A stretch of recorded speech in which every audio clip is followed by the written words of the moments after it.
This is the Lone Crater YouTube. We hope this video helps. You start by opening a shell immediately. Mac OS and Linux use terminal, Windows use PowerShell or command prompt. Once open, type Python 3 version, Python version, or PyV to attempt a quick probe. This first step tells you if a Python executable is reachable on path, and which command name your system prefers.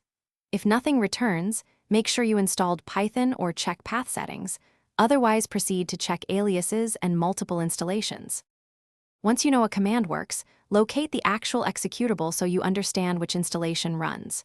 You switch Python 3 or where Python to get the file path, and on Windows run py-0 to list all installed versions.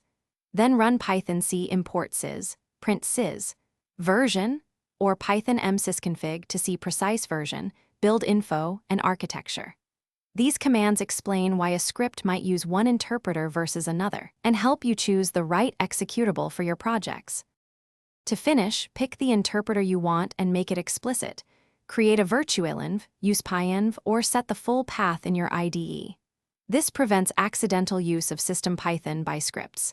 If the wrong version runs, modify path order, create an alias, or invoke the full executable path. If commands fail altogether, reinstall or repair the Python installation and verify environment variables. This single troubleshooting tip.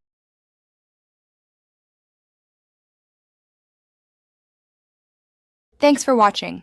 Consider subscribing if we helped you.